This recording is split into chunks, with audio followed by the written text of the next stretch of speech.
This is 1, 2, 3, 4, 5. Okay. Who's recording? You're on? Started? Yeah. Okay, very good. Who can review last lecture? Who can do the review and tell us what did we talk about last lecture? I think 5 points. Yes, come on. We talked about You want to come here and make a presentation? yeah. If you want to do it from there, that should be fine, but here might be like more convenient. Raise your voice and use this and enjoy. Tell us what happened last lecture. So basically, what we talked about was the relationship between supply and demand in the market, and we said that supply was basically the positive relationship between quantity, supply, and price, and demand was the negative relationship between quantity, demanded, and price. And we talked about the supply and demand determinants. For supply determinants, we said that it was the cost of input, technology, number of sellers, resources, and like taxes and stuff like that. These are the factors that cause a shift in the supply, right? The supply determinants, the factors that shift the supply function. And the demand determinants were? Basically like the expectancy of prices and prices of like related goods and like substitutes. So related goods could be a substitute or complement. Substitute and complements. And we also talked about like there's like also factors like the preferences and like budgets that can affect the like what the sellers want. That's mainly what I had. Okay, very good. Thank you very much. Thank you so much. Who's recording the extra credit? So that's your guy here. To record your extra credit, you got. So on average, after the lecture, on average I would give you 3 out of 5 for this presentation. It could be more comprehensive, but since you did the very first presentation, I'll give you 5 for it. Right? And thank you with lots of appreciation and gratitude. Alright guys, there's one major point that I want to make sure that you have in mind before we start today's lecture. The difference between the demand and the quantity demanded, supply and quantity supplied. Can anybody tell us what's the difference between demand and quantity demanded? Demand, quantity demanded. It's a very important distinction to make. Yes. I believe supply and demand are. You can start with anyone. Supply, Alright, so like supply and quantity supply. Supply is the relationship between price and quantity. Supplied. Supply, yeah. And then demand is the opposite. So What about quantity supplied? How we contrast it to supply? that's the relationship of how much units are sold at a certain price.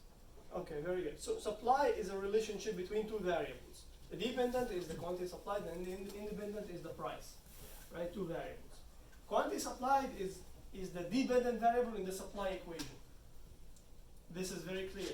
Same applies to demand. This is very important. So when quantity demanded changes, how does this look like on the graph? It's a positive relationship. Okay, it's a positive. This is how the supply looks like. It's a positive relationship. When the supply changes, the whole function shifts. The whole relationship, expressed by a function, moves, right and left. We'll see now. But when the quantity supply changes, how could this be graphically illustrated? It's a movement along the same function. The independent is moving, the price is changing, and the Q is changing. The P is changing, and the QD is changing. So we move along the function. So a changing quantity is graphically illustrated by a movement along the function. A change in either supply or demand, graphically illustrated by a shift in the function. So far so good? What could change quantities? What could change S or D, supply and demand? What are the factors? The factors that change supply and demand, we call them determinants. And what is the major factor that changes quantities? Come on. No, that's the determinant. Price. Very good. Clear? Is there anybody lost in this? This is usually a confusion. right? I want to make sure that there is no confusion. Supply, demand, quantity, supplied, quantity demanded, graphical representation, factors that cause changes. We're good? All right, let's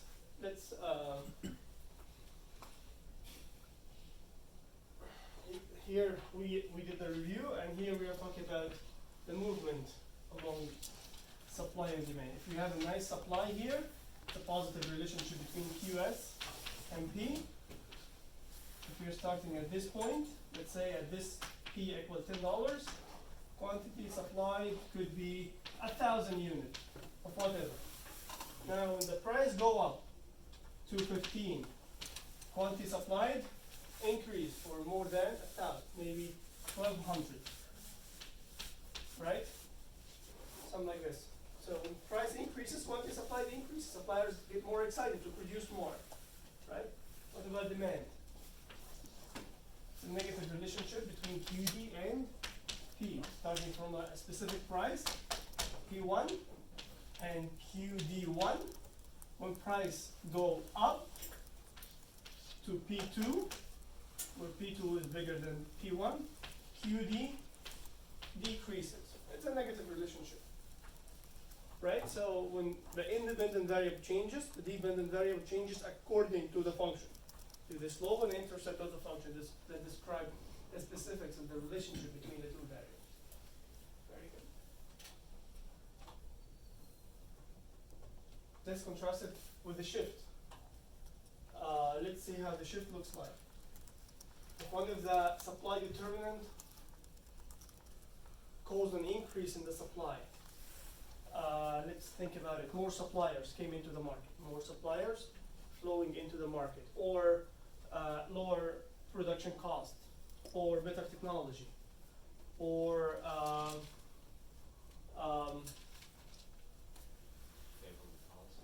favorable policies, subsidies, or less taxes. Any of the factors that might cause a change, an increase in supply, will shift the supply function to the right or to the left, by the way. If the supply increases, where does it go? Direction 1 or direction 2? 1 or 2? More supply, more supply. Are you sure? Yeah. All right, why? Because this is more. This is more. Very nice. So it shifts from S1 to S2. Let's get a little bit deeper into economics. When supply increases, we know the reasons why, right? So I'm not going to ask about the reasons, we already discussed them. And how does it look like graphically, an increase in supply? We already talked about it. That's not what I'm asking about. But I want to ask about, what does it mean for you as an economist? When you say supply increase, what does it mean? More supply, what does it mean? I ask you as an economist, as a sophisticated economist, taking intermediate microeconomics with a fine professor. What does it mean to say supply increased? Anybody? Yes, sir. The demand also increases. No. Independent. Independent. Supply is not one of the determinants of demand. Suppliers supply more. Do you have to buy? No. So disconnect these two. What does it mean? Price will also increase. That's an implication, a market implication. But how we describe more supply. So there is more supply of iPhones. What does it mean? I'm sure you know that there is a difference between more supply and more quantity supply. That's not what I'm saying. No, I'm not saying more quantity supply. I'm saying more supply. What does it mean?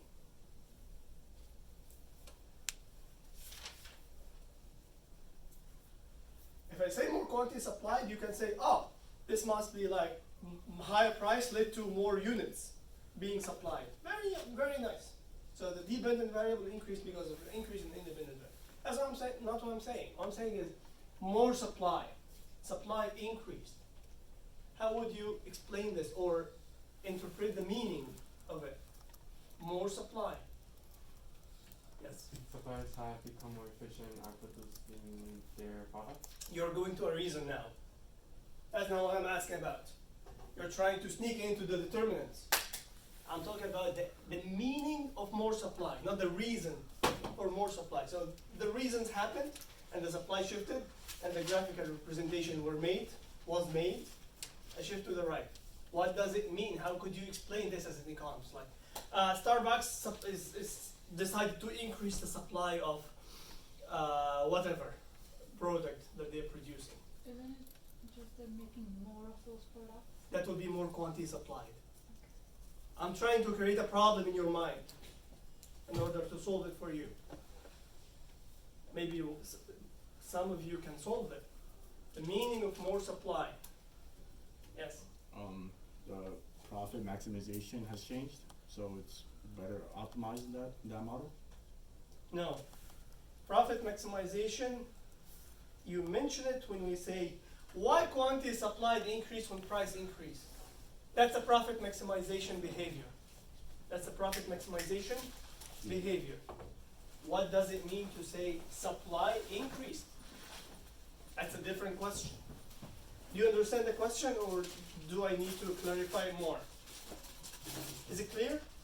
Okay, so it's that you who cannot answer, right? It's a little stimulating. I'm challenging, actually. That's an intention. I'm trying to do that. Anybody? Let me hit at the challenge. If you can tell me, I'll give you this. Yeah, I do. Like, no harm, not a problem. More supply? Anybody? What we mean? What do we mean when we say the supply of BMW increased? You know that this is different from saying the quantity supplied increased. We have been talking about this for 2 lectures, right? So now I'm saying, what do you think it means when we say more supply of whatever? Yes. Is it gas, but is it the price and the quantity supply both increase? Because since it's the relation between the two. No. Price and quantity supplied both increased? No. Actually, more supply might lead to a lower price. So saying more supply means more price and more quantity supplied? No. Do you see why? It doesn't work. Yes, ma'am. I was gonna say more of that product is flowing on the market. Well, this could apply to more quantity supply. This could apply again. So what can exclusively define more supply?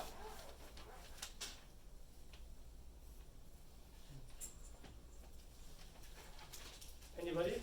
Okay, I'll answer and take it.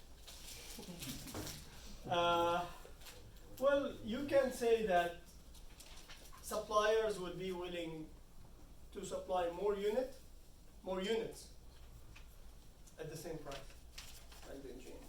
But they decided to supply more. Usually, more quantity supplied means more price, so more quantity supplied. More supply could mean one of two things. The first, more quantity at the same price. Suppliers are supplying more units. The price didn't change, but they are supplying more quantity. Or, can anybody get the mirror of it? More quantity at the same price. Or less quantity and the same price. no, you repeated the same price. This cannot be a mirror. So the first one was more quantity at the same Price. Pay attention. More quantity at the same price. So the mirror of it, the second reason, or the second explanation, or the second meaning would be Less quantity and less price. I mean, no, less quantity cannot go with more supply. Okay. Try less again. supply. So more supply could mean more quantity at the same price, or yes, More quantity at a lower price. no, more quantity. That's not a mirror. Same quantity at lower price. Come on. You need more coffee. Get coffee before this class. I do. Wait, can you repeat that? Say. Same quantity at lower price. I'll show it to you graphically now. But this mirror thinking is a core way of thinking as an economist. And I don't care about supply and demand. I care about you learning about this way of thinking. Right? And when I'm testing you, when I'm evaluating you, I'll evaluate this. I want to make sure that you learn it in order to allow you to pass this course. After you learn it and pass this course, you can stop using it. You can throw it in the garbage. But in this course, I want to make sure that you understand and learn the way we think as economists. Right? This mirror thinking is very common in economics. Right? So again, the mirror thinking for this idea. More supply. If I tell you that more supply, I initiated like the help in the answer, right? More supply means more quantity supplied at the same price. Or you cannot repeat any of these two. Okay, or same quantity at a lower price. Same quantity at lower price. That's more supply too. Let me show it to you graphically.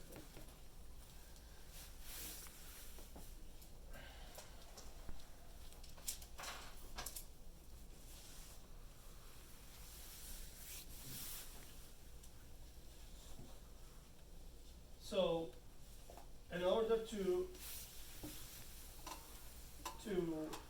show this, we have to be focused on one thing. So this is P1, and this is Q1. Now more supply means what?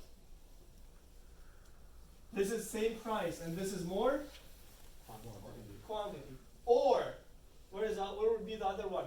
What was the other one? Same quantity, lower price. Same quantity, Lower lower price. price. And how would we do that?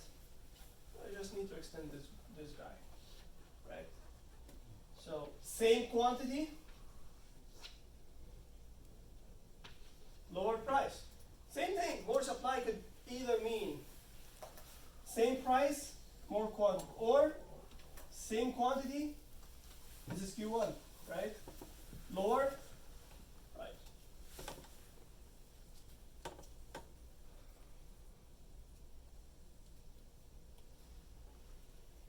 Make a fresh one here and explain it again.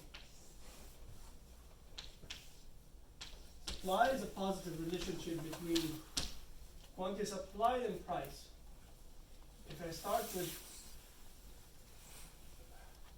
S1 and shift it to S2, that's more supply. Do we agree on this? More supply mean what? At the same price, this is P1 and Q1 adult supply. More supply. Oh, this is not used up. More supply means at the same price, suppliers are willing to produce more units. At the same price, suppliers are willing to produce more. Why would they do that? Here I'm asking about the reasons. You can bring one of the supply determinants, which is like lower input cost. That makes sense. They'll be willing to supply more units at the same price. Or maybe there is more suppliers came to the market. You'll be willing to supply more units at the same price. That works too. Subsidies, better tax rates. They'll be willing to supply more units at the same price. That's more supply. Or it also could mean they are willing to supply the same units, the same quantity, whatever, 10,000, 10 million, whatever, same quantity at lower. Why would they lower the price? Well, maybe there is more suppliers and they are starting to compete. There is a better input cost. The same determinants, you can bring them to explain this way of looking at supply. So which one is right? Which one? Both. More supply means both. Suppliers are willing to supply more units. Willing. They want. They can. They will be motivated. Maybe with lower taxes or more subsidies or more competition. They're willing to supply more units. The same price. Usually in order for suppliers to supply more units, they require higher price. Right? By the way, why? Why suppliers, in order to supply more units, they require higher price? As an economist, you can, in a loud mouth, say that in order for suppliers to supply more units, more quantity supply, they require higher price, higher market price. And if I ask you why you are so sure of that, what would be your answer? You repeat the question. Profit. You can say that in order for suppliers to supply more units, they require higher price. Profit maximization. It's a profit maximization behavior, right? We will talk about it in details when we talk about the firm theory. They have to. They can't produce more units unless the price go up. Otherwise, they will not be profit maximizing. And they get actually out of our analysis, our understanding as economists. Like you are as a supplier, we assume that you try to make the maximum amount of money possible, not money, profit, as we call it. The maximum amount of profit possible. If you're not trying to do that, we don't analyze you. We don't. That's an assumption in economics, that we assume that if you're a supplier, you're a profit maximizer. If you're a consumer, you're a utility maximizer. This is how we approach the analysis for a very complicated behavior through this simplification. So, here, when we say supply increased, that's something interesting happening. It's the same price, but suppliers are supplying more quantity. You can say more quantity at the same price. So if more quantity, same price, that's more supply. So you don't worry about it when you say more quantity. So more quantity, and you're holding the price means the supply, you're forcing the supply to shift. Or it means that suppliers are willing to supply the same quantity and get a lower price for it.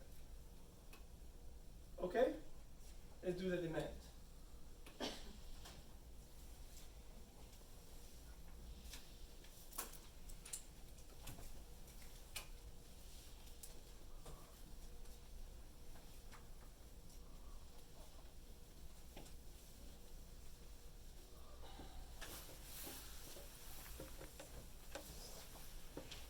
D1, D2.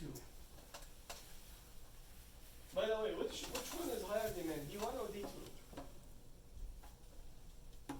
D2. Are you sure? Yeah. That's more quantity, right? That's more. Right. So, more demand means what? Anybody?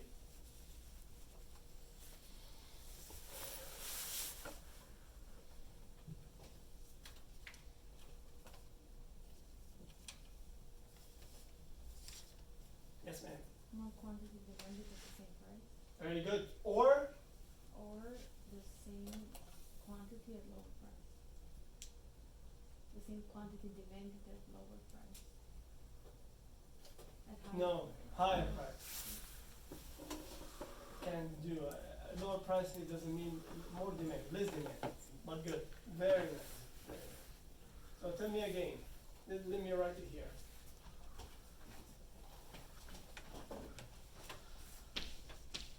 More demand means what? Come on. More quantity demanded. at More QD, same P. Here I will put higher P, right? What should I put here? What should I start with? Same. Same.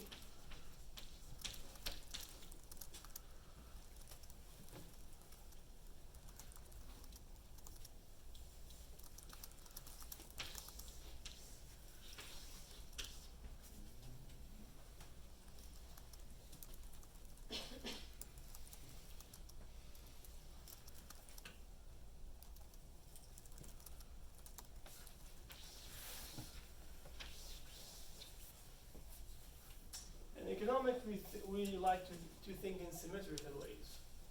We look for the other side of the coin always. In economics, it's a very symmetrical thinking. As you see, things are parallel and connections can be made. So we can draw conclusions from looking for a logical connection on the other side. We'll keep working on that. What about lower demand? D3. What does it mean? Lower demand.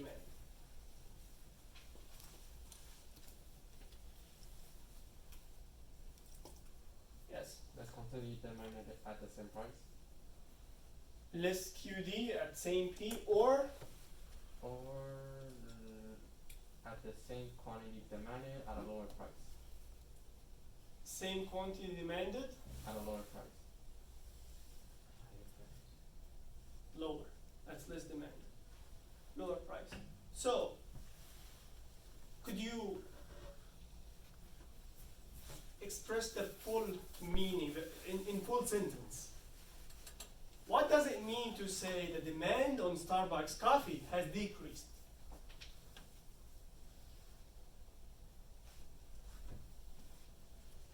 If you get it right, both of them, again, still, I'm willing to sacrifice this. What does it mean to say the demand on Starbucks coffee has decreased? The two sides of it. If you can describe it properly, accurately, I'll give you this. But no mistakes. Who's going for it?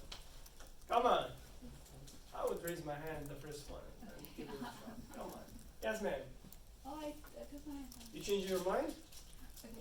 So is it like the quantity is like demanded at the No. Here you're asking me. I don't want you to. I want you to tell me and talk about Starbucks. And I insist that you try. Take a breath and try. Listen. Okay. Listen. Lower demand on Starbucks coffee. What does it mean? The lower demand in Starbucks coffee means that people are demanding. Raise your voice. People are demanding less, Less less quantity? at a higher price or lower price. You're asking me again. No, lower at a lower price. Go. People are demanding less of it at a higher price. No. Start over. I'm asking about lower demand on Oh, Starbucks okay. coffee. Well, I'm asking about exactly Starbucks coffee. When we say the demand on Starbucks coffee has decreased, what does it mean? Quantity- You're on it. Go. there's less of the quantity demanded but higher of the price. No. Yes. So, Starbucks client teas want less of a coffee at the same price. No, not want less. I want to talk QD and P, quantity demanded and price, not less. You don't tell me you want less. Less quantity demanded and stuff like that. Start over. Okay, wait. So Starbucks client teas wants less quantity at the same price, or they want the same quantity at a lower price.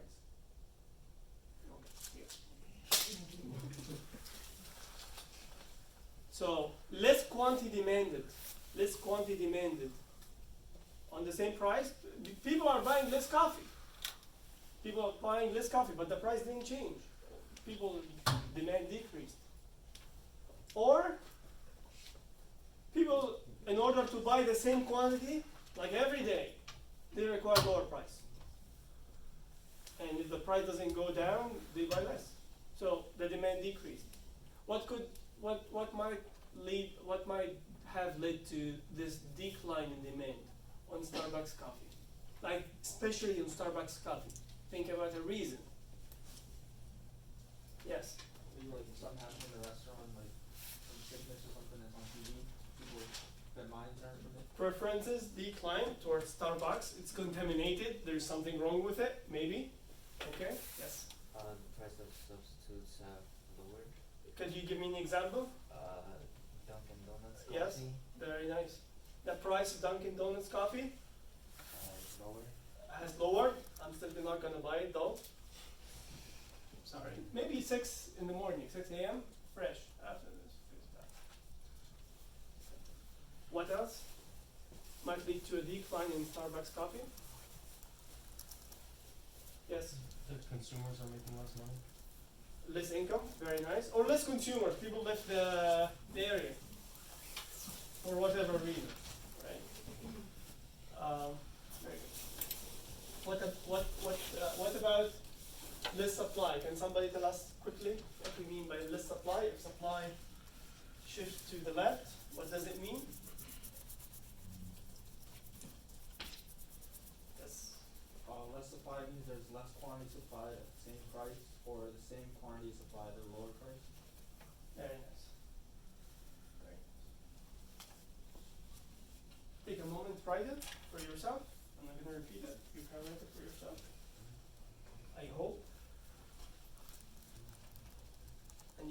can't write it for yourself. That would be your problem. To try to figure this out. Lower supply.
Graph a nice supply, a nice demand. What we call this point in the middle, equilibrium. We defined it before. Anybody remember what we mean by equilibrium? What equilibrium means? Yes. Perfect balance? No.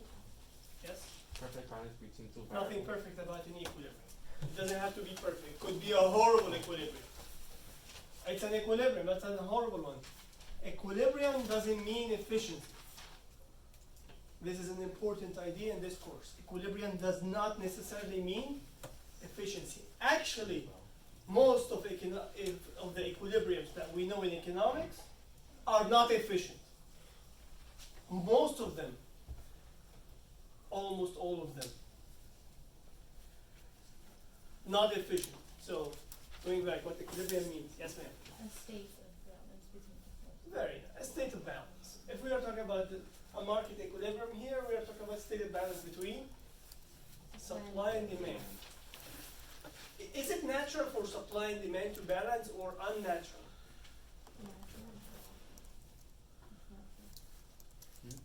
I would say it's interesting. It's interesting. Why?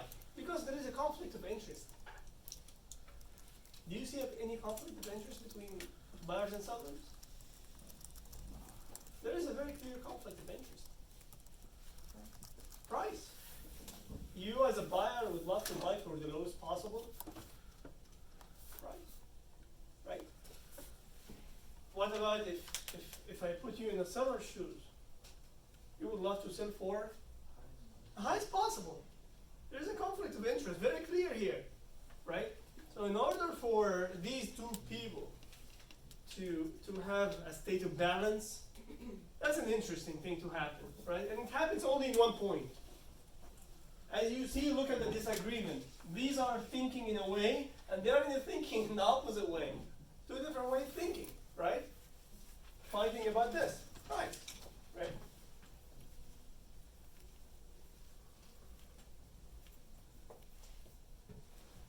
Why there is a conflict of interest?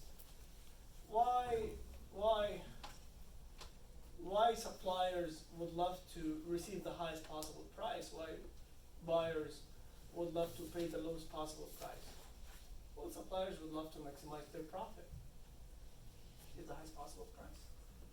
Buyers would love to maximize their so they would love to pay the lowest possible price. That's very normal, right?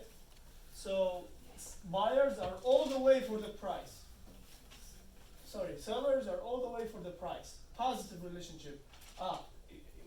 if you give me more price, I'll produce more. Or I will never produce more unless you raise the price. This is two ways of describing also the supply function. I will not produce more unless you increase the price, you as a market, until the market price increase. Or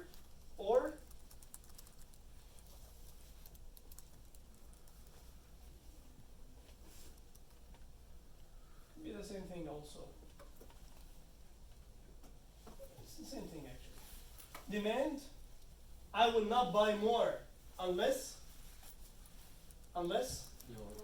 the price goes down. Right. This point is a magical point of equilibrium. As you see, it's only one point in the market. And this is the price tag that you see on a shirt that you like in Macy's. This is the price tag that you see in the menu of Starbucks or in a restaurant or anywhere you buy anything. This is the price that you see. You see only one price in the market. At any given point, there is only one price for a new iPhone 12. 512 gigs, black. So the market should be very specific. There's only one price at any point in time, one price. Tomorrow maybe it changes. Change in supply, change in demand, whatever. But at any point there is one price for anything. And that's the equilibrium price. At any point there is a specific quantity of whatever product. And this will be the equilibrium quantity. How many units of this thing in the market now? That's the equilibrium quantity. And what determines how many quantity, how many units to be produced? What determines that? What determines the equilibrium quantity?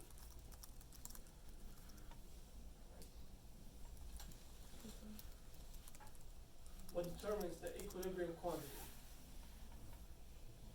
The equilibrium price. Equilibrium price decides how many units you're going to buy and how many units I'm going to produce. Does it make sense?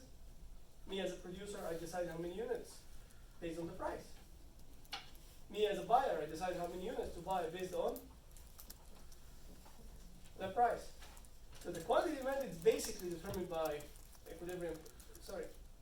The equilibrium quantity is basically determined by the equilibrium price. Well, what determines the equilibrium price?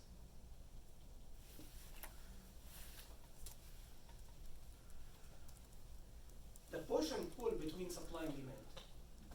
You keep pushing and pulling, right? Suppliers try to explore a little higher price, so they don't sell as much. So they lower the price, and it keeps going until it stays on a specific price where suppliers feel like we are comfortable with this price.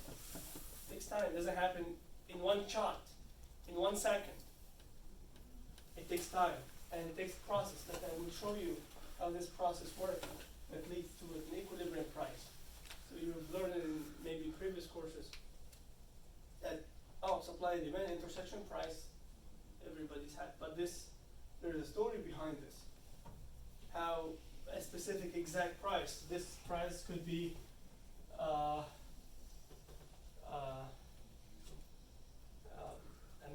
medium frappuccino, Starbucks. How much is it?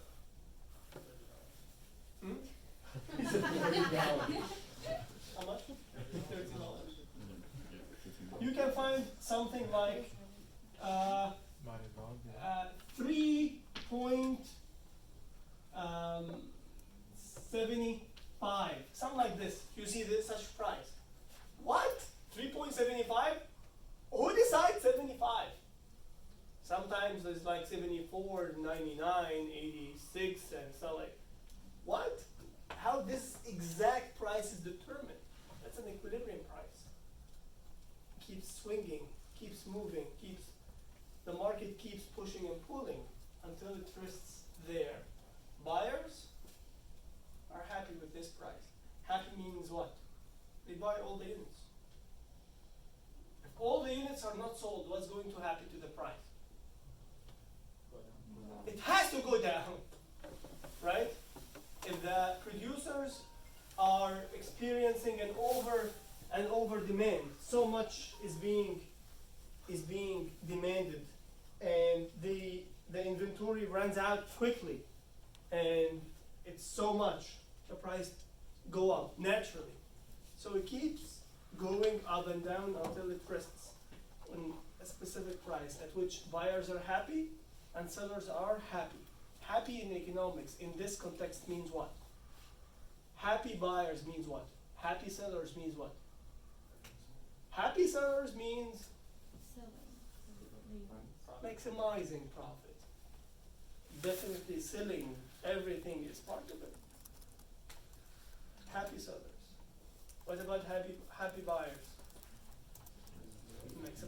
You see the mirror thinking now. Very nice. Maximizing utility. What does it mean? Buying what they need at a reasonable price. So this happens at the equilibrium, and the market rests there. We might have time at the end of the course to talk about the sustainable and non-sustainable equilibrium, because the equilibrium could be sustainable, stays there. Sustainable. Unsustainable equilibrium, it's not a final equilibrium. More adjustment will happen that leads to a different equilibrium, unsustainable equilibrium. But in economics, there is a very important idea that was in the beginning of the science of economics, started by Adam Smith in 1750 something, 1770 something, when he wrote his book. The Wealth of Nations started by an idea like why some countries are rich and some countries are poor. And you, as a fine economist, do you know why some countries are rich and some countries are poor? What is the economics argument behind that? Anybody? GDP, production. If you produce more, you're rich. Produce less, you're poor. GDP, that's it. There's more details under this, but this is the main idea. GDP, produce more. Well, what makes a country more productive than another? That's output. What makes a country produce more output than another? The output of a country is called GDP. The market value of all final goods and services produced in the country in a given period. The use of resources. What are the resources? Land, labor, capital, entrepreneurship. The use of resources. Some countries, let's say country A and country B, they have the exact same resources. Does it mean that this is necessarily they will be producing the same output? What makes the difference? This is the source of wealth of nations. Three things. Human capital, physical capital, and technology.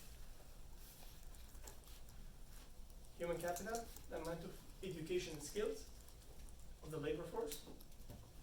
Physical capital, how much machines, how many machines. A country with more machines is more productive than a country with less machines. Definitely. More machines, they have more machines. More human capital. Definitely, they are more productive. Better technology. They have more machines. But how about the technology? Well, how could you argue that a country with more machines is more productive than a country with less machines? How could you construct an argument for that? Country A and country B. If I tell you, guys, be waiting for a second. Country A and country B. Country A has more machines than country B. How could you construct an argument that country A will be more productive because of more machines? What if I tell you, like, country B has more educated labor force? How could you construct an argument that more machines means more productivity? And this is an argument that we have in economics. Anybody? You have to assume that everything else is equal. So country A and country B, they have exactly the same amount of human capital and technology. If country A has more machines than B, given that everything else is equal, more machines in A than B, country A is definitely more productive. Definitely. You see the argument? You can make an argument for the human capital by fixating the other things. Country A and B have the same machines and the same technology. So if country A has more human capital than B, definitely is more productive. So this is a way of constructing an argument in economics. We assume that everything is equal, and you change one factor, and you see the impact. Now you can isolate, and you can have a conversation that leads to an argument. Based on this argument, you build an idea, and another idea. It works like that. Questions? You got a question? Anybody? Okay.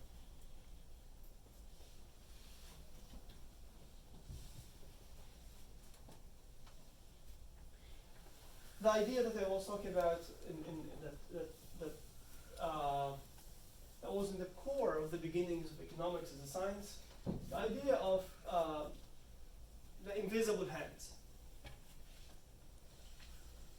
Invisible hand is a core idea in economics that argue that markets will go to equilibrium. We as economists believe that in a free market, equilibrium will happen. Period. We believe in this. Deeply believe in this. And by the way, this idea is the core of capitalism. Free market. Laissez faire, laissez passer. Right? The French Revolution. Let things be. The idea of a free society, a free economy, is built on this fact. That we know that in a free market, equilibrium takes place. And there's mathematical proofs for it. I'll tell you about it now, but not in a mathematical way, more of conceptual way as we understand it as economists. So the idea that I'm trying to deliver to you is equilibrium takes place in a free economy. In a free market, let's start with the market. If you leave the market free, the natural forces of supply and demand takes it to equilibrium. What do we mean by equilibrium? State of balance. So if you just leave the market alone, it will be balanced. And what else could you want other than a balanced market? Oh, I love unbalanced market. Really? I love when you see a unbalanced market, like more supply. Suppliers are supplying stuff that nobody's buying. That's a bad idea. Or like more demand. People are standing in lanes, they want to buy whatever, and they can't find it. That's not the best idea. No, a balanced market with an equilibrium is clearly a better idea. Well, this could happen naturally. You just leave the market alone. And we have seen this. So how does the equilibrium take place naturally? What is the argument? What is the conceptual argument behind this? Does anybody know? Anybody? Come on. Definitely take more coffee before the lecture. Definitely. And take more air. Breathe. Take air. There is this air. Your brains are like shouting for air. The idea is that unbalanced market means that there is more quantity supplied or more quantity demanded. If more quantity supplied, we will be to the right or to the left of the equilibrium. If there is an excess of quantity supplied, there is extra supplied quantity. Before asking right or left, is the price higher or lower than the equilibrium? Lower. So we start from a point where we assume that an equilibrium is possible, but we are assuming that we are not there. And we will see if we leave the market alone, free, how the equilibrium will definitely happen. So starting from this point, where would we be in terms of the price? Are we higher than the equilibrium or lower? Lower. Higher or lower? If there is more quantity supplied, like excess supply, Lower. the price is lower than the equilibrium.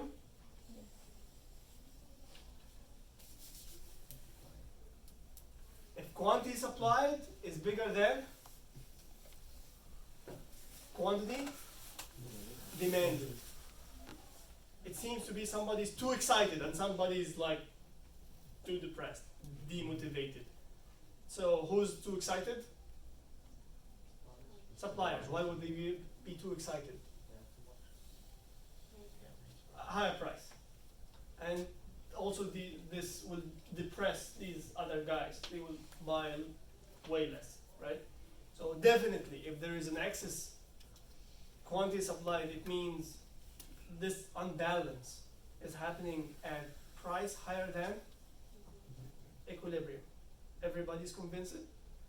Alright, so we are here, somewhere, right? It doesn't matter where, but we are above the equilibrium. And it's very clear here that QS is bigger than QD, right? We know where's QS by going to the supply from the price, and QD going to the demand from the price. And QS is greater than QD as we see. All right, how the market will go to the equilibrium now. Can somebody explain? Now that's unbalanced. And the argument in economics that we deeply believe in, this thing will go to equilibrium. Just give it time. The time could vary. It could take a day, could take a month, take a year, 2 years, depending on the market, and how flexible prices could be. Right? Price flexibility is a topic that we will be touching in the coming lectures. The flexibility of price and how fast it could adjust. But it does adjust. How it will adjust here? Anybody? Yes. By lowering the price, Who will be lowering the price? suppliers. And why would they lower the price? Because there's not enough demand. Yes, they're producing this much, but they are selling this much. So like, hey, let's lower the price a little bit because the stuff are packed in the basement. We need to like sell this. So the price will have to go down. Definitely will go down, right? It will go down to the equilibrium. What if the price or the producers were a little bit unaware of what's going on, or maybe the guy was stupid and the price went even below the equilibrium? Let's see if the price went below even the equilibrium, what's going to happen? This is what? Come on, this is what? Q, S, and this would be QD. QD. Now there is people are standing in lanes, they want to buy the product and there is not enough of it. So what's gonna happen to the price? Like the retailers like, hey, there are so many people outside, like we can raise the price. So they do. So the price go up to the equilibrium. What if any issue and the price went even above the equilibrium? It will have to rest at the equilibrium. Do you see why we deeply believe in equilibrium? It has to happen. It has to happen. But just take hands off the market. Let the market adjust. Prices will take care of it. We are deeply convinced with this idea, and this idea was the foundation of the idea of capitalism, a free economy where you produce what you want and you sell at the price that you like. And if you're not doing it right, the market will kick you out. If you're not efficient, if you're not producing at a reasonable price that people will care about buying new things that satisfy people's needs, the market will take care of you. If you do well, the market will take care of you, and prices will take care of you, and me as a consumer, and everything. So we call this function for prices the prices rationing function. Prices adjust to bring markets into equilibrium. Prices is the most important factor and indicator and variable in all economics. Everything around you and on you is produced and happened because there is a price for it. If there was no price for this projector, nobody will care about producing it. Or nobody will care about like buying it. So this projector was produced because somebody decided, oh yeah, I can produce projectors and live a good life. There is a price for it. And somebody said, yeah, that's $1,000 projector, yeah, buy it, worth it for the classroom. Absolutely. Prices. And we take prices for granted, and prices is a relatively recent concept in the human interaction. Before this was a barter economy, where we traded like bananas for oranges and apples for watermelons and all that, that was a barter economy where there is no prices. It was horrible. Why horrible? Yes. Not everything has the same value to everybody. The value, the way of evaluating things, like what would be the price of this? Well, there will be a price of this in terms of apples and oranges and watermelons and eggs and bread. How many prices for this? Like so many prices for this. Like, so when you want to buy this, what exactly should you have? Nobody will bother to produce this. This was produced because the price system was invented. Before this, it wouldn't make sense. Also, price system decided that things could be sold at cheap price, right? I need a pencil. Any pencil? Pencil. I used to have a pencil for this. So let's say that this is $2 pencil, right? How much it took to produce this? Well, you have this rubber. There is a cost for it, right? Somebody produced it, right? And somebody transported the rubber to somewhere else to be assembled, right?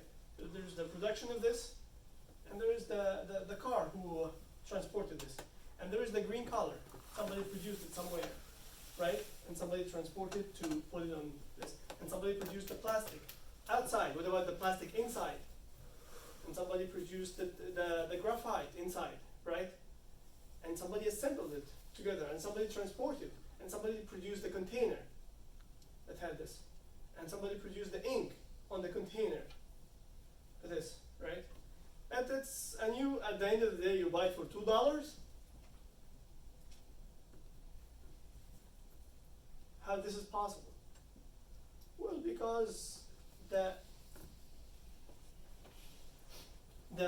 division of labor, allowing somebody to specialize in the production of this rubber thing. I'll build the factory and just produce the rubbers. That's it. So you produce too much of it, so you can sell it for very small price. What if there is no price for the rubber? Like 0.005 cents for one piece of rubber. What if there is no price for it? You take bananas for the rubber. Would you build the factory? That will be impossible. Not only this, everything you're sitting on or using or on you or in you ate. The potato that you had, the sweet potato that you had in the morning, I had a wonderful sweet potato. The car removed it, and all the production, the mass production, wouldn't be possible if the division of labor didn't exist. And the division of labor would be impossible if there is no prices. The prices are the secrets for the modern economies and for the modern civilization, actually, prices. Our life is different because of prices. The price system, and we take it for granted, but it's a very recent thing in the human history, and the human history extends for a few 100,000 years, if not millions. So the estimations for the human history ranges from 3 million years to 90 million years. We have skeletons. We didn't have price system for all this long. We had the price system since maybe 1,000 years. Started to evolve, like very shy, but mostly was barter. Like the actual real price system started like maybe 300 years ago or something. Very recent in human history. Before this, it was a mess. Nobody was able to produce in mass production, and labor division was impossible. So that's why life was very basic. So one attribution that we can use to explain the explosion of things and technology in modern life, one measure determines that is price system. And what determines the price of a product? What determines the price of anything? How the price system came about? Supply and demand, and the use of currency. The green bills. The green bills, currency. So here I want to mention and give you a list for the use of currency that we use in order to pay prices, right? So the currency, as I told you, is recently, relative to the human history, is a recent invention, right? That didn't exist before in the barter economy. So what does the currency do? What is the function of currency? Do you see a difference between currency and money?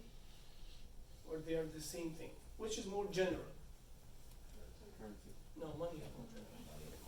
A check could be considered money, a piece of gold. If you accept it, like, hey, this piece of gold and take your bag. If you see it's a good deal and it works, is there anything illegal about it? It will be money. So anything, so defining money as a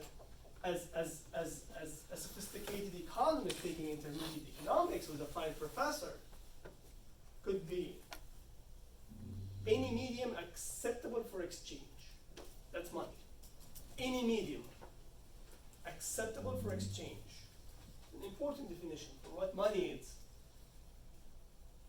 And by any, we mean any. Well, there's mediums that are more liquid than others, right? Cash is the most liquid form of an exchange, right? Cash, currency. Less liquid might be stock. That's less liquid, and so on. I don't want to get deeper into this, but the major idea here I'm trying to tell you is that money is more general than currency. Currency is one form of money, and is not a huge part of money. Most of the money that we have in the economy is not cash. It's not cash. It's not cash. Most of the money are long-term deposits. Long-term deposits, and maybe intermediate-term deposits, and also gold and silver, right? So there is so much money in the economy, more than the cash that we have, right? In economics, we call it M1, M2, and M3. But that's macro, I'm not going there. So currency, the function of currency, no, actually let's talk about the function of money in general. Three major functions. First of all, it's a unit of account. Unit of account. And it's a medium of exchange. And it's a store of value.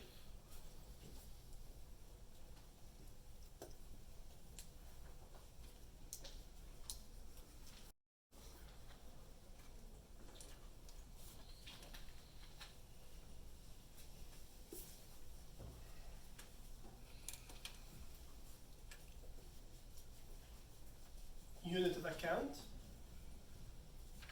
medium of exchange, and a store of value. Does anybody know what store of value means? What value does it store? Any cash? Anybody? Any cash? $10, $100, it would be even better. Is there $100 in here? Do you have? I have 100. Okay, see. What is the maximum do we have? 50? 5? Okay, do we have more? Usually I find higher value stimulating for the examples that I make in my for some reason. Ah, lovely, 100 here. Right. Right. Lovely, lovely. 100.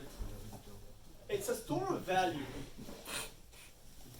Does this store value? It does. I just told you. I swear, it does. It's a store of value. But the value of what? We will talk about the value of what and where does it store it, and how it might lose it or lose some of it. So it's a store of value of what? Yes?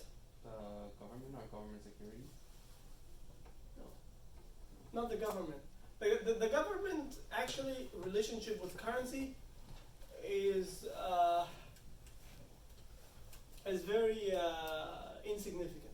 The currency relationship is very strong with the central bank. Central bank does this. The Fed, not the government. The government and the Fed are two independent units by constitution. So the government relationship with this, actually, the government relationship with this is actually not so good. It's weak, and the treatment is not so good. It's not so efficient based on the numbers that we see.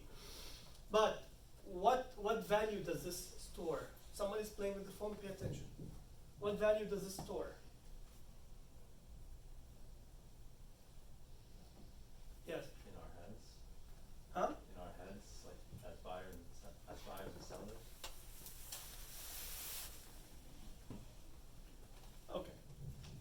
the value of labor. When you work for me for a day, and they give you at the end of the day. And you take it happy. You're not crazy. But this stores the value of your work. And if you can't believe me, go to a store and buy a candy bar. You'll be able to. You'll be treating 2 minutes of your work time with a candy bar. So this stores the value of your work. Does it make sense? So you can use the value stored in this to buy whatever, right? So you can buy a house with this. So you need to work more. Maybe work more harder or smarter, but you need to work more. You need to make more of this. But you can, with this, you can buy a nice dinner for you and a friend, right? So you treating hours of work, something. This is exactly how we work. So when we as humans, we manage it to invent this and store the value of our time instead of storing it in a banana or an apple, right? Such things change it. We were able to store the value in better ways and use it in better ways. So it's a store of value. It's also a medium of exchange. If you remember, for this water bottle, well, it's actually only $3, right? So you just need $3. You need to have bananas or apples, or the problem is if I sell this and you have apples, but I'm allergic to it, how are we gonna trade? I need bananas or orange. I like oranges. So, but you only have apples. So you have to look for somebody who have oranges and wants your apples.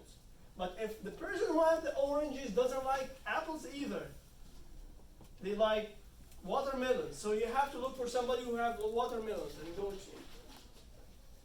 And the person who have the watermelon doesn't like your apples or already have apples, that would be a very sad situation for you, and you will die of thirst. You won't be able to drink.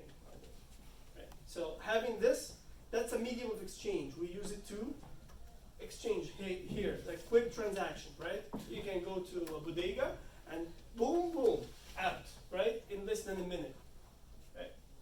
So it's a store of value, and it's a medium of exchange, and it's a unit of account. So there is a menu. There is a menu for everything. There is a menu for the prices for anything you go inside a store. This is what we mean by it's a unit of account. We use it to make divisions on how many cents and how it's a unit of account. So the prices that we see in the market are estimated in terms of currency or money, and adjustment in these prices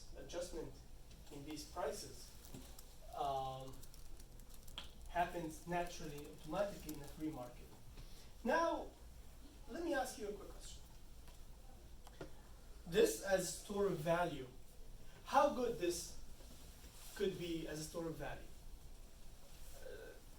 The question is it a good store of value or not? Well, that's a very bad question. Yes or no, black or white, that's a bad question. Try to ask less of it and try to answer less of it. So if somebody asks you like yes or no, black or white, right or wrong, that's not a good question. A better question could be, and instead of this is a good store of value or not, is to what extent this could be a good store of value relative to whatever, gold maybe. To what extent this is a good store of value? To what extent? Actually, from what we know, from our experience since we started inventing and printing this, is not as good store of value. It's not as good because it's very susceptible to inflation. When the price go up, you can buy less. Well, you do the same effort, you work the same amount of hours, but you can buy less of it. What wrong did you do? Nothing. It just lost some value. The value leaked out of it. The purchasing power of it has declined when the prices go up, right? And what might lead to a higher price? What might lead to prices going up in a market or in the economy? Anybody? Inflation? This is what we mean by higher prices, but what might lead to it? Yes. Shortages Shortage of what? of whatever's being demanded. What about saying higher prices could be explained through lower supply or higher demand? Let's use what we learned. That's what we know about prices. So when we talk about prices, think about supply and demand. Higher prices could be reasoned by or initiated by, caused by lower supply and or higher demand. What might lead to a lower supply? What might lead to a higher demand? Supply determinant and demand determinant. Right? Let's take a break. Let's take a 20 minutes break. Alright, where are we at? We did 1, we did 2, we are at 3, the shifts in supply and demand. Now we constructed supply and demand, and we talked about the equilibrium price, and equilibrium quantity, and what the equilibrium means, and the necessity of an equilibrium to happen in a free market. Now we see, we look at the changes in equilibrium. What might change an equilibrium? Well, an equilibrium is a product of supply and demand. If supply changes, the equilibrium change. If demand changes, the equilibrium change. And we know what might bring a change in supply. One of supply determinants. What might bring a change in demand? One of the demand determinants. So let's illustrate Q, P, supply, demand. Demand increases from D1 to D2. Price increases and quantity, equilibrium quantity increases. Demand decreases, D3. Price decreases, equilibrium price decreases. Just leave writing for a second, pay attention. This is something that you already know. I want to build on it, right? Just refreshing your memory quickly about this idea. There's demand, lower price, and lower quantity. Demanded, more supply. Supply shift to the right, price go down, and equilibrium quantity go up. More supply, right? Less supply, price go up, and equilibrium quantity goes down. Now, if we look in further details, if we look, let me actually take it here. This is more obvious to everybody.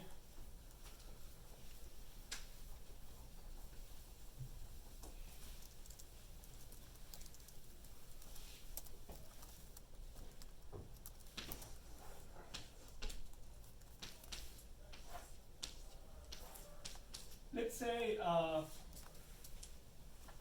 the demand increases from D1 to D2.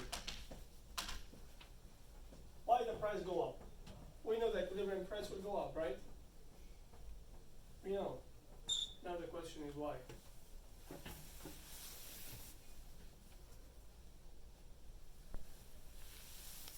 Take a breath and think. What might lead to a higher price as a consequence for higher demand? We know what might lead to higher demand. But when demand increases, price also increases. The equilibrium price, the price tag increases. So let me repeat the question one more time. What might explain the higher price, higher equilibrium price after an increase in demand, and market demand? So when the market demand increases, we observe an interesting phenomenon happens, which is higher equilibrium price. Prices increase when the demand on whatever increases. Why? What can explain this? Yes? Decrease in supply. No. Again, this idea, they are independent. More demand does not mean more or less supply. Independent. So if I demand more, do you have to supply more? You supply based on your profit maximizing. If what I demand does not contribute to your profit maximizing, I gotta do it. So let's disconnect supply and demand. Supply is not one of the determinants of demand. Demand is not one of the determinants of supply. A change in supply does not lead to a change in demand. A change in supply leads to a change in equilibrium, price and quantity. A change in demand changes equilibrium, price and quantity. But a change in supply does not change demand. A change in demand does not change supply. Going back to the question. Higher demand, higher equilibrium price. Why? Yes? To bring the market back to equilibrium. The market going back to equilibrium is a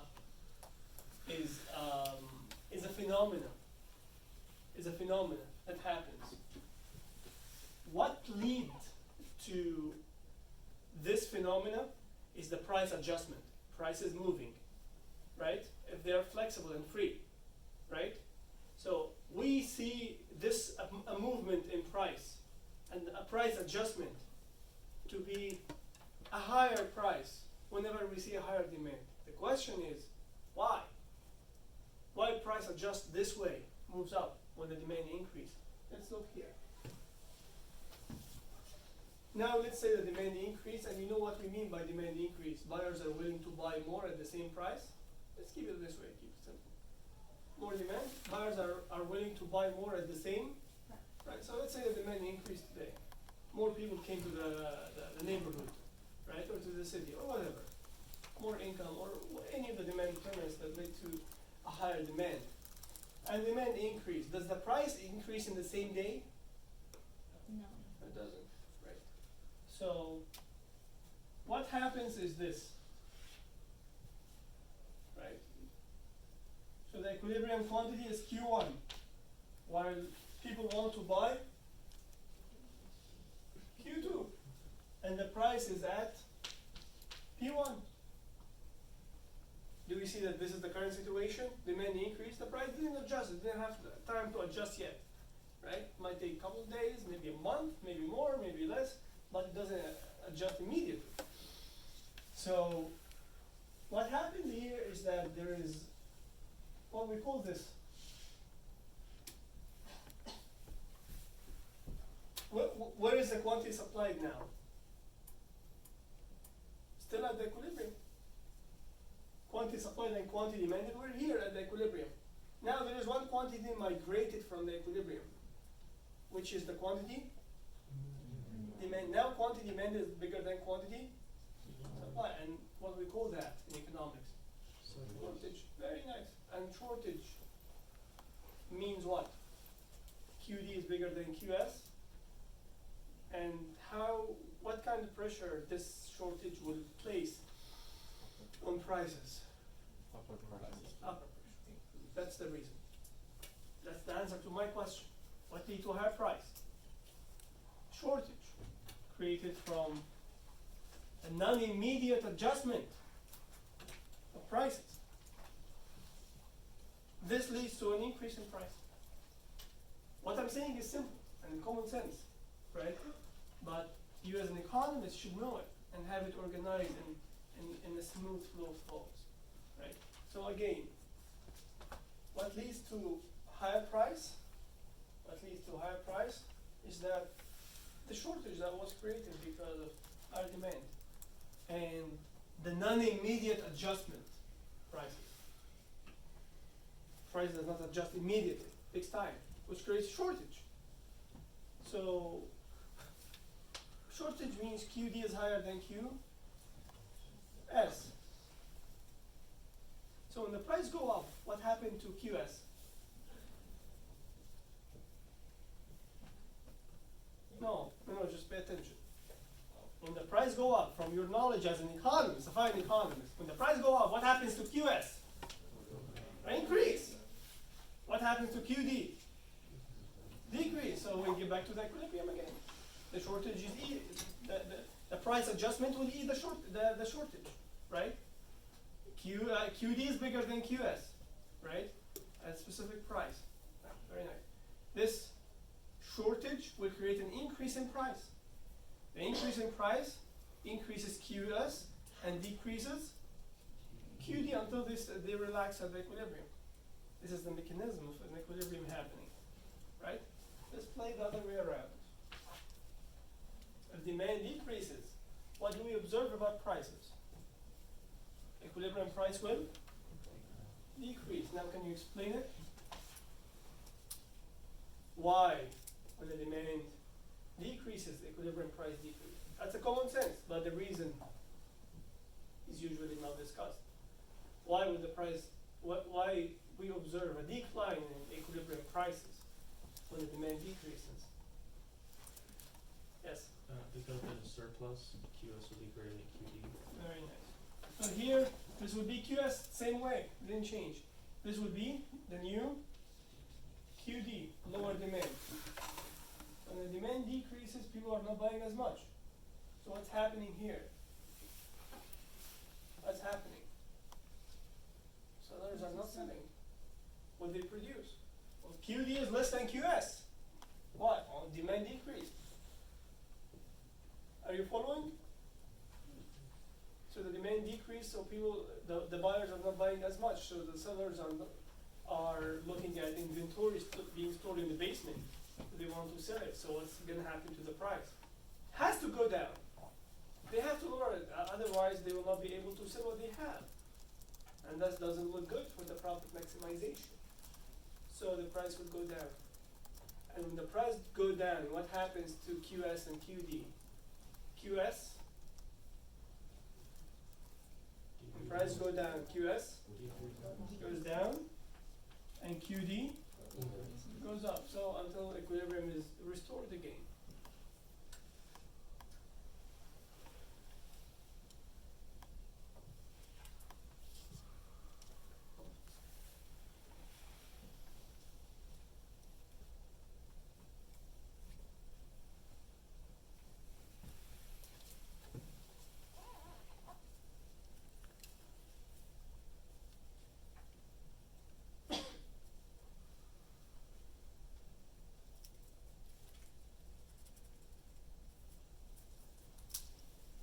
Now let's do it with the supply. Q, P, supply, demand.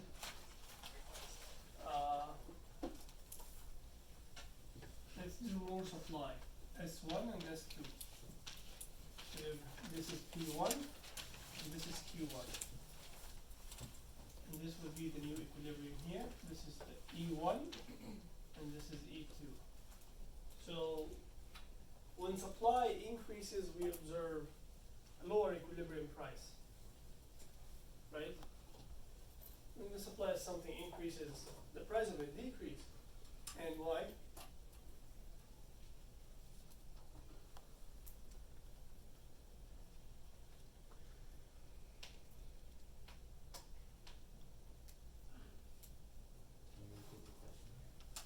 When the supply increase, we know that the equilibrium price decrease. When supply increase, we know the equilibrium price decrease. And we are like building on this, we are trying to explain that. Why does it decrease? The idea here, the tick is that prices does not adjust immediately. Always use this. Prices does not adjust immediately. So at this stagnant price, at the moment, what will be the new, how the situation will look like? How the situation will look like? At this price, do we agree that more supply means suppliers are willing to supply more units at the same price? Yeah. Do we agree on this, right? So at the same price, suppliers are willing to supply more units. Okay, now what about at the same price? What happens to the quantity demanded? Nothing. Right? So the quantity demanded stays here, and the quantity supplied now migrated. Suppliers are willing to supply more units. Very good. So this will be the new QS, and this will be the new QD. So at this new QS, what's going on in the market? What's happening? Surplus. A surplus. Why? QS is bigger than KD. So what's gonna happen to the price? Has to go down. In order, if you care about selling what you have to lower the price. So the price naturally, automatically goes. That's a downward pressure on the price. The question is, the downward pressure on the price will continue until what happens? Not that. There is something before this. The downward pressure on the price will keep happening, will exist, will last, will persist. Oops, let's take this back. Until what happens? Until no more surplus. So the source of downward pressure on the prices is the surplus. If there is surplus in the market at any point of time, you can predict that the price will go down. Why? Why are you so sure? Because producers are profit maximizers. They will not be happy with stuff unsold in the basement. This is the importance of making assumptions in economics. Without profit maximization assumption for producers, nothing of this is working. We'll not be able to understand how things work. Now the question is can we, like realistically, can we say that all suppliers or all firms are profit maximizers? Realistically, definitely not. You cannot say like 100% of these people are this or that. You can't. Everybody is this or everybody is not this. That's a wrong statement, non-scientific statement. So, but that assumption we assume to simplify the analysis and be able to make closed form statements about reality. Otherwise, it will be a mess. I will not be able to understand anything when it comes to trade and markets and economies and human interaction in general. So in social science, we have to make assumptions, simplifying assumptions, because things are very complicated and messy. Assumptions. Profit maximization, now I'm holding profit maximization assumption, so I can conclude whenever there is a surplus, there is a downward pressure on prices. Whenever there is a shortage, there is an upward pressure on prices until the shortage is gone. Why the shortage will be gone if there is an upward pressure? Because shortage means QD is bigger than QS. Higher prices will lower QD and increase QS until they become equal. No more shortage. Until we go to the equilibrium. So we can say that prices take markets into equilibrium. Price is clean. Surplus and shortages. What we call surplus and shortages. The non-equilibrium condition, the non-equilibrium state in a market, what we call it. Anybody knows? Market failure. That's how we call it in economics. Market failure. Failure in what? Achieving equilibrium. Achieving equilibrium. Realizing a balance between the agents of it.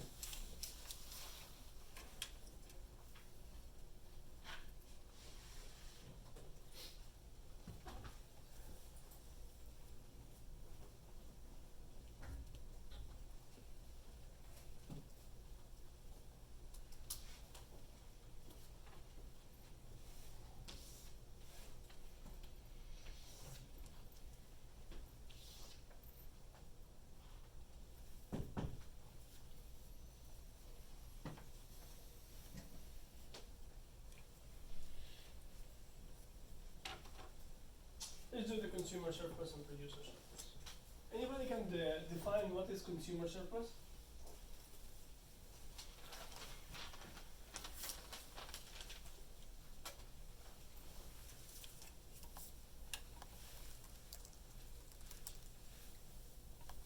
Anybody? Consumer surplus? Yes. There's too much demand for a product that doesn't have enough supply. No, that would be a quantity surplus. Quantity surplus means QS bigger than QD.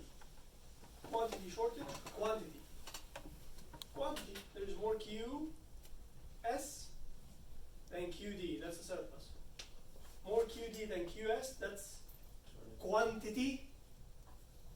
shortage in what?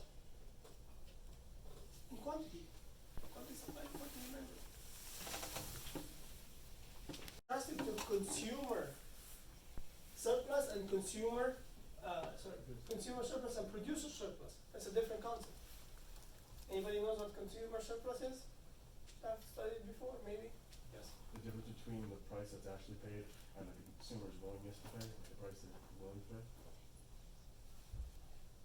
It's the difference between the maximum price a consumer is willing to pay, and the actual price they pay for all units sold. Isn't only for one for all units sold. Just leave writing for a second. Let's talk about it because it's an interesting concept. And if you deeply understand, it could be a great value to you in understanding how markets work and operate. Right.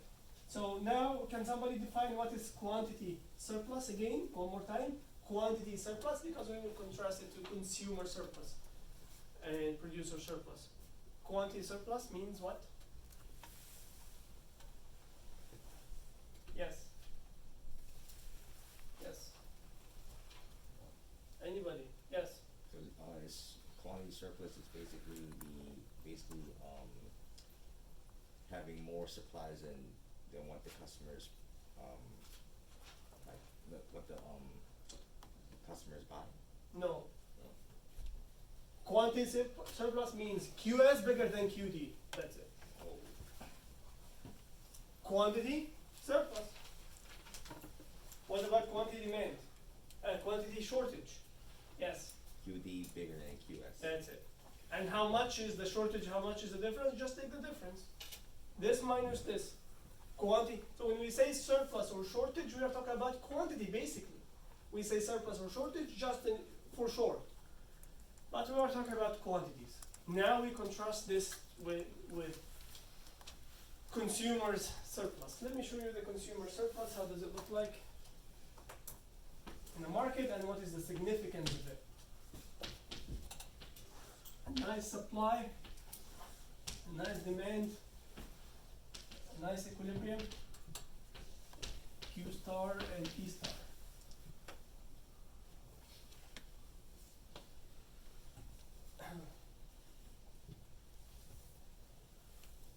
So we know demand is a negative relationship between price and quantity demanded. Price go up, quantity demanded goes down. By the way, when the price go up, quantity demanded goes down. Why? Why is that? That's a common sense, right? Price go up, quantity demanded goes down. That's a negative, downward sloping demand function. But why? Why when the price go up, quantity demanded goes down? Well, people's willingness to pay. Huh? People's willingness to pay that price. What about people willingness to pay? Like, I mean, I wouldn't want to buy something if it's higher priced. Why? This is exactly my question. Why? It's not rational. Why? Why is not rational? When the price go up, you buy less. Why? This is To maximize my savings. We're not making money. not necessarily. The target of a consumer is not maximizing saving, maximizing utility. There you go. I don't care about. I don't save.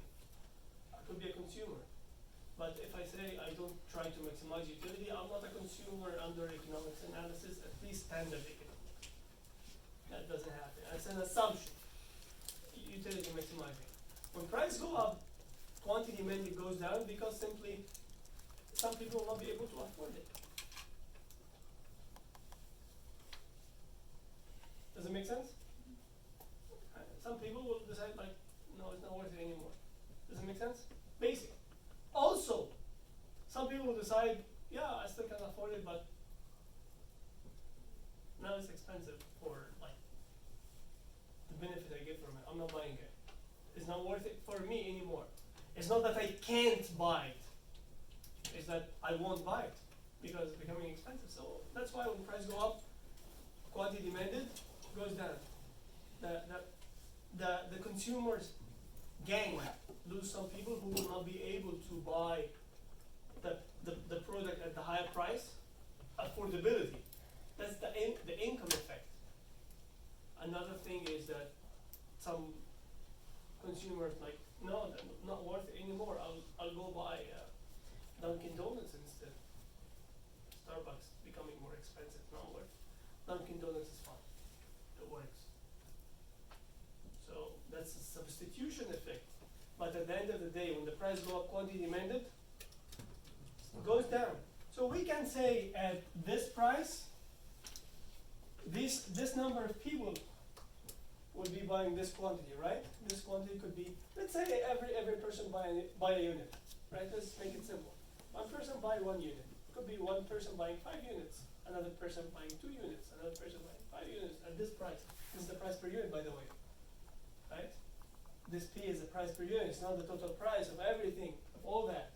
But the price of here, if it's the price of here 1,000 and here you have 100 units, it means that the 1,000 is the price per 1 unit. This is the price per unit. Now, at this price per unit, you have this. Let's say this is $10, and this is 1,000 units. Now, 1,000 consumer buying 1,000 units at 10 per unit. Now, if we go up here, it means what? This point means what? Anybody?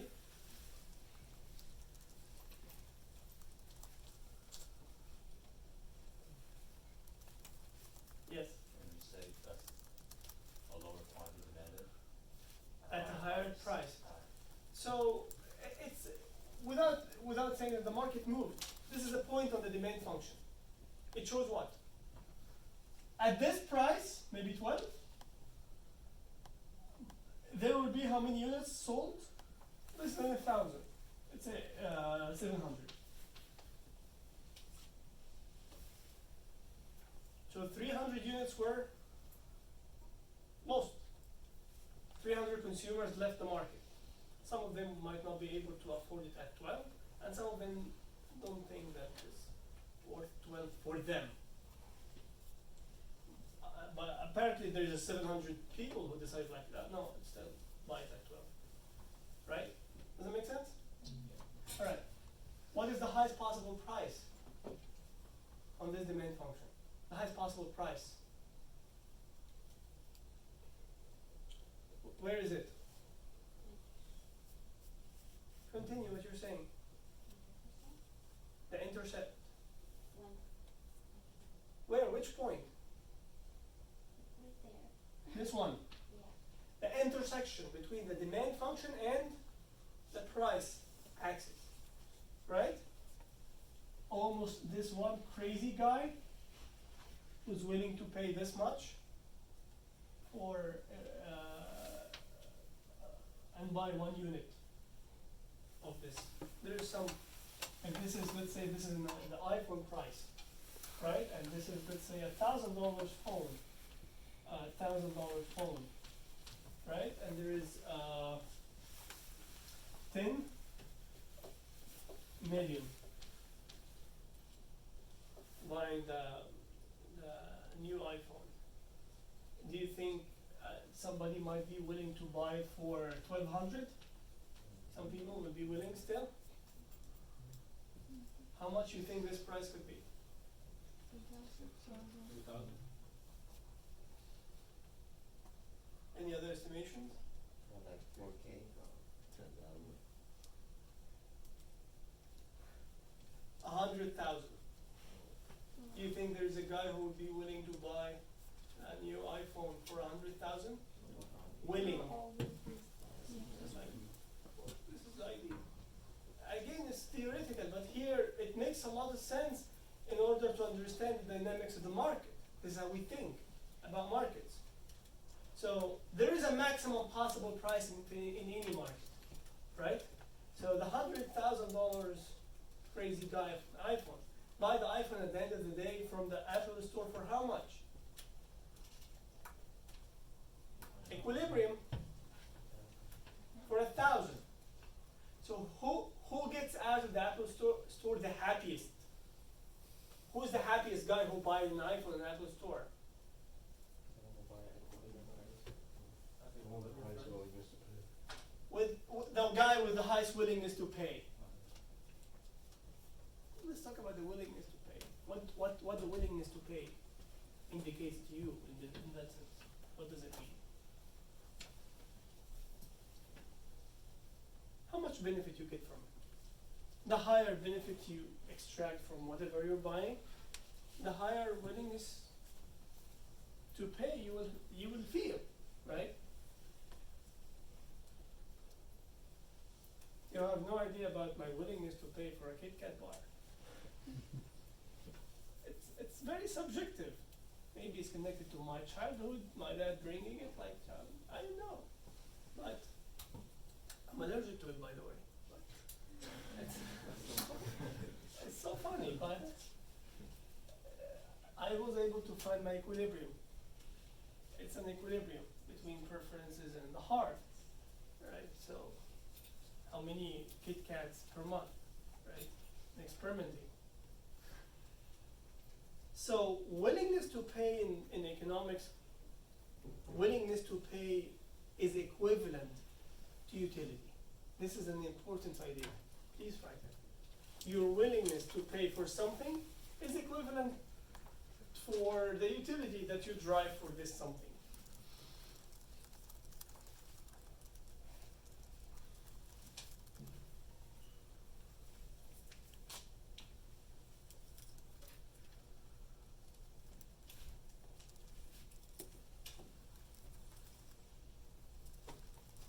What about the willingness to pay for a fancy product like a Hugo Boss shirt or a Louis Vuitton bag?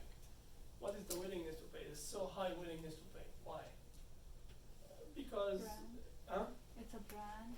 so what makes you or what makes a person willing to pay that much for a Louis Vuitton bag? Like so expensive. I mean, What kind of utility? Yeah. I mean, most of the people do it because it's really famous and like, you know, they just want to show off. And some do it because they like it. Show off. Show off. Mostly it's signaling.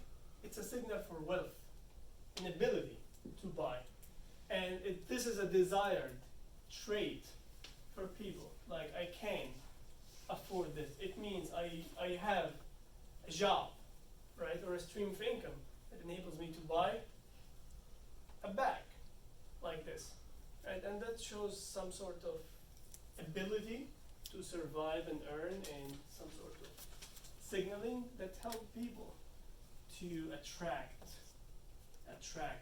allies, friends, and also mating. There's an interest book that talks exactly about this point. Very interesting. It's a book in evolutionary psychology, but there is a lot of intersection with economics called Spend. If you got a chance to read it, read it. By Goffey Miller. I think he's a professor of evolutionary psychology in Arizona, I believe. Very nice. And there is a summary for it on YouTube. Somebody summarized it in 10 minutes video. Very nice. The idea is that it all goes back to utility. And what defines your utility, according to economics, is like inner satisfaction, when it's something that you directly drive from this. His argument was like, no, it's actually people's utility is basically, it's more about signaling specific things that they think that other people look for, so they try to signal it. Like personality and intelligence and other factors. Physical health, mental health, and personality. So, going back to this crazy guy who's willing to pay $100,000 for the iPhone. How many minutes we have left? 10. So, what about this guy? Also high surplus, right? So this guy who's willing to pay $100,000 and only paid $1,000, he made a surplus, happiness.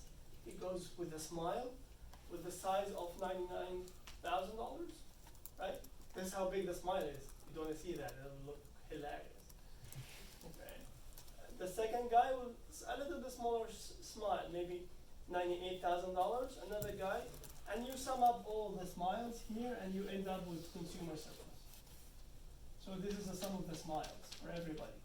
The willingness to pay, the difference between the maximum willingness to pay and the actual price for everybody. So it will be the space of this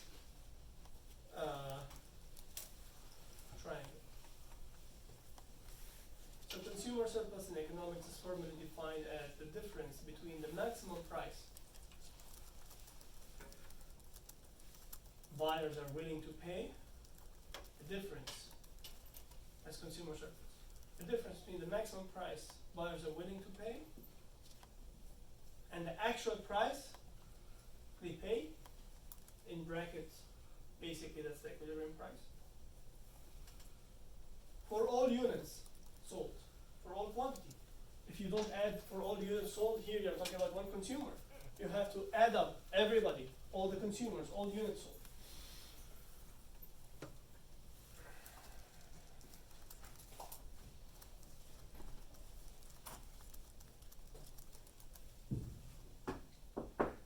What about the producer's surplus? Can anybody guess what producer's surplus could be?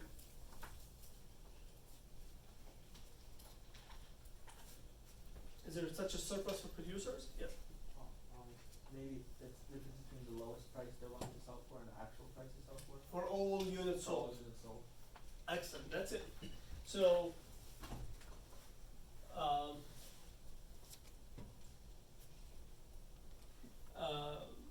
let's talk about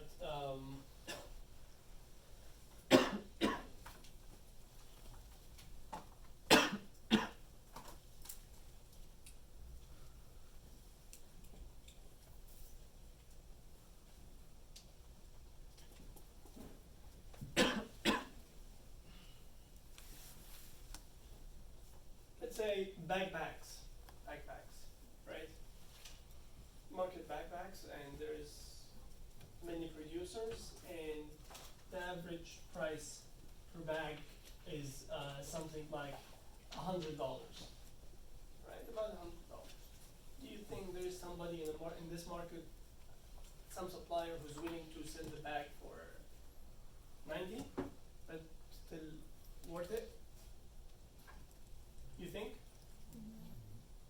Maybe 85? I don't know what could be the lowest, but there is a minimum, right? And the minimum graphically would be here, right? So this guy who might be willing to sell this bag for how much? Give it a price.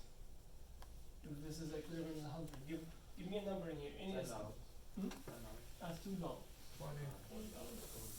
A number that makes sense. 25. Let me take the average of 80 and 50. 65. Let's make it 70. Easy number. 70. I mean, we can make up any number. 70. So this guy made, but he actually said it for 100.